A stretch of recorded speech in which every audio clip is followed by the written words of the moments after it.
എല്ലാവർക്കും പുതിയൊരു വീഡിയോയിലേക്ക് സ്വാഗതം. നമ്മൾ ആഗ്രഹിക്കുന്ന കാര്യങ്ങളെല്ലാം നമ്മൾ ഈശോയോട് പ്രാർത്ഥിക്കാറുണ്ട്, മാതാവിനോട് പ്രാർത്ഥിക്കാറുണ്ട്. എല്ലാ കാര്യങ്ങളും നമുക്ക് അതാത് സമയം വരുമ്പോൾ സാധിക്കാറുണ്ട്. തീർച്ചയായും വിശ്വാസപൂർണ്ണമായിട്ടുള്ള ഏതൊരു പ്രാർത്ഥനയും, ഭക്തിയോട് കൂടിയിട്ടുള്ള ആ ഒരു പ്രാർത്ഥന തള്ളിക്കളയാനാവില്ല. നമ്മൾ ദിവസവും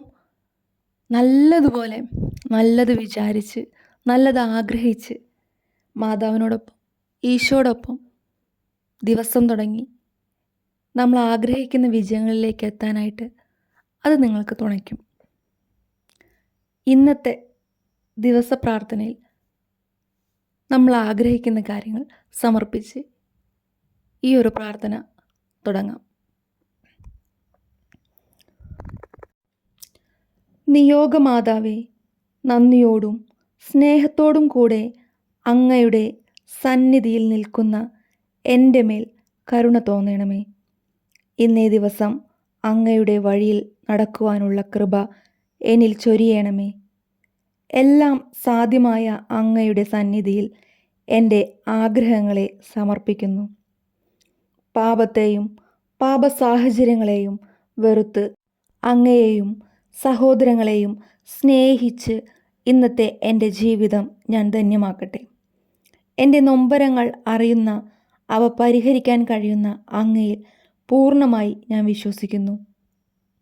അധ്വാനിക്കുന്നവരും ഭാരം വഹിക്കുന്നവരും എൻ്റെ അടുക്കൽ വരുവിൻ എന്നരുൾ ചെയ്ത ഈശോയെ, സുഖ ദുഃഖ സമ്മിശ്രമാകുന്ന ജീവിതത്തെ അങ്ങയുടെ കരങ്ങളിൽ നിന്നും ഞാൻ സ്വീകരിക്കുവാനും ജീവിതത്തെ അങ്ങയുടെ ദാനമായി കണ്ട് എൻ്റെ ജീവിതത്തിലൂടെ അങ്ങയെ മഹത്വപ്പെടുത്തുവാനും എന്നെ സഹായിക്കണമേ.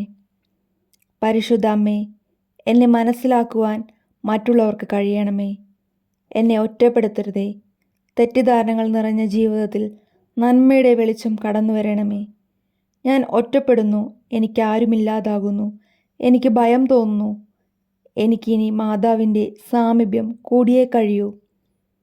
മാലാഖമാരെ, വിശുദ്ധന്മാരെ, ഞങ്ങൾക്കായി ഈശോയോട് പ്രാർത്ഥിക്കണമേ. ആമേൻ.